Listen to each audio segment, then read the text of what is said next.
Amis internautes de silweb.com, bonjour et bienvenue dans votre rendez-vous hebdomadaire, le bulletin d'information, les titres. Le Premier ministre Mohamed Boun Abdallah Dionne a procédé à l'inauguration de la centrale solaire de Médina Dakhar le 16 janvier dernier, une centrale d'une capacité de 30 MW. Et puis, ensemble pour consolider la paix, c'est autour de ce thème que s'est tenue la 15e édition du Forum mondial pour la paix, initié par Ahmed Saloum Dieng, que vous suivrez au cours de cette édition. Pour la page politique, le réseau des enseignants de l'Alliance pour la République APR, dirigé par Mati Senghor Bey, a réagi favorablement à l'appel du président de la République, Macky Sall. Et puis, votre page sportive va mettre un terme à ce rendez-vous avec l'information. Bienvenue. Nous démarrons cette édition avec une triste note nécrologique. La communauté musulmane endeuillée avec le rappel à Dieu du khalife de la famille Ndiéguène, Serigne Abdou Aziz Ndiéguène, né en 1926. Il est rappelé à Dieu à l'âge de 92 ans. Serigne Abdou Aziz Ndiéguène était le fils cadet d'El Hadji Ahmadou Baro Ndiéguène radiyallahu ta'ala anhu. La rédaction de Silweb présente ses condoléances les plus attristées à la communauté musulmane sénégalaise, plus particulièrement à la famille Ndiéguène.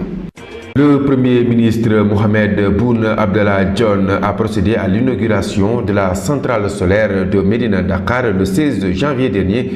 Selon le Premier ministre, l'inauguration de cette centrale solaire Cheikh Anta Diop d'une capacité de 30 MW marque une étape supplémentaire de l'ambition du président de la République d'assurer le renouveau du secteur énergétique avec un accès universel en 2025.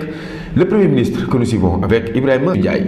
En effet, cette cérémonie marque une étape supplémentaire de l'ambition du président de la République, son Excellence M. Macky Sall, d'assurer le renouveau du secteur énergétique avec un accès universel prévu en 2025.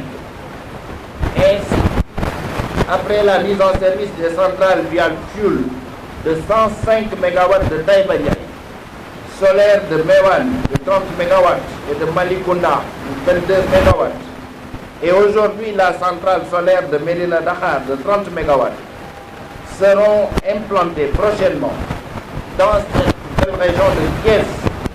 Les centrales solaires de Dias éoliennes de Taïba-Ndiaye pour 159 MW et charbon de Mboro pour 300 MW additionnels, ce qui représente une puissance globale de 671 MW, supérieure à la puissance installée dont disposait Sénélec en 2012 au moment de l'accession du président Macky Sall au pouvoir. Ensemble pour consolider la paix, c'est autour de ce thème que s'est tenue la 15e édition du Forum mondial pour la paix, initié par Ahmed Saloum Dieng.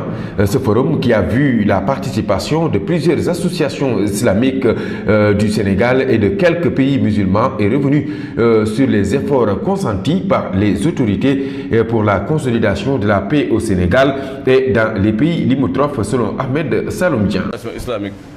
Sénégalaises qui participent chaque année dans ce forum, et saluer aussi l'effort des chercheurs et docteurs et professionnels sénégalais qui acceptent chaque année de venir traiter les thèmes choisis pour cette édition. Je veux aussi mon professeur de cette tribune pour remercier son Excellence le président Macky Sall pour tout ce qu'il fait pour la paix, tout ce qu'il fait pour la Casamance, tout ce qu'il fait pour la Gambie, tout ce qu'il fait pour la sous-région, mais surtout tout ce qu'il fait pour les familles religieuses sénégalaises. Remercier aussi les autorités, remercier spécialement le président de la République qui a bien contribué à la réussite de ce 15e forum islamique pour la paix.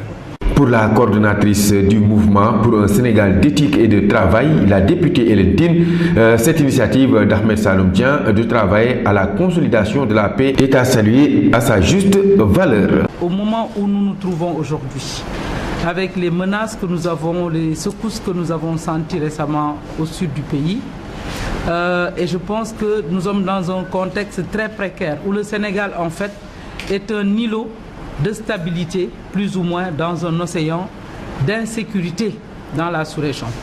Donc nous avons un rôle important à jouer pour consolider cette paix-là.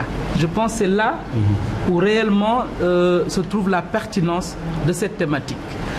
J'aurais bien voulu être là pour participer à tous les panels, mais nous avons perdu un grand-père, Seigne Abdoulaziz Ndiéguène, et j'étais à Kermam Ella justement, et c'est pour ça que je n'ai pas pu venir. Je m'en excuse. On a prié pour lui.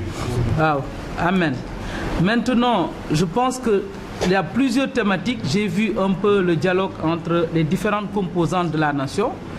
Je peux témoigner comme que l'initiateur de ce forum est souvent à Popenguine. Chaque année à Popenguine pour communier avec la communauté chrétienne lors du pèlerinage de Popenguine. Et je sais que moi aussi personnellement, j'ai accompagné plusieurs fois le clergé sénégalais à Touba, à Ndiassane ou à Tivaouane pour des occasions de communion ou des occasions d'événements douloureux dans ces communautés-là. Et ça, c'est spécial au Sénégal. Et puis, en bref, les 2 milliards de francs CFA promis dans son adresse du 1er mai 2017 par le chef de l'État aux policiers municipaux radiés depuis 1987 pour la régularisation de leur pension n'ont toujours pas été reçus par les ayants droit.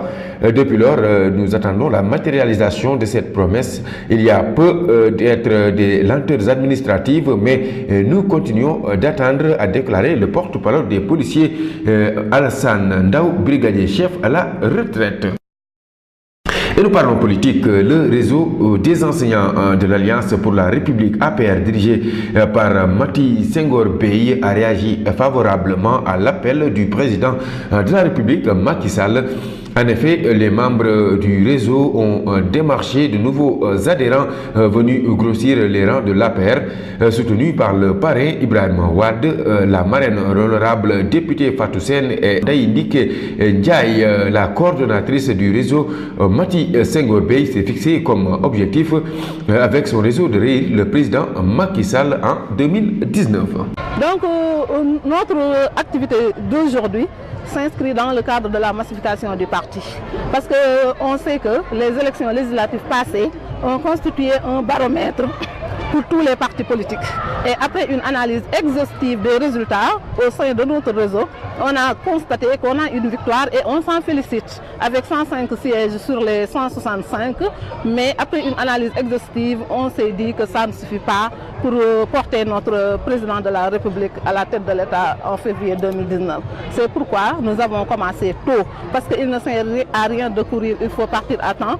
Donc c'est pourquoi on a mis sur place un plan d'action mettant au cœur de ces activités, des activités de massification du parti, massification horizontale entre enseignants, ce qui justifie la rentrée politique de ses collègues, mais aussi massification verticale, c'est-à-dire entre les enseignants et la population.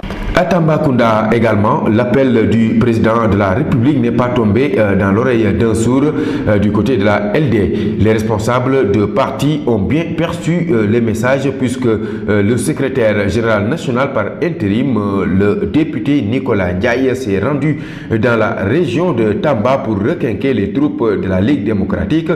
Il a aussi invité les forces vives du pays à répondre à la main tendue du président Macky Sall autour de la table de dialogue. Le secrétaire général intérimaire était en visite à Tambacounda. Quelques notes de sport pour terminer. La 9e journée de Ligue professionnelle de football qui sera marquée par le duel entre les Bous qui va opposer donc le FC Teungueth à Mbour Petite Côte. En effet, le Teungueth Foot 8e avec 11 points qui reçoit les Mbourois va tenter de se faire une santé en s'imposant devant Mbour Petite Côte 2e au classement derrière Génération Foot avec 14 points.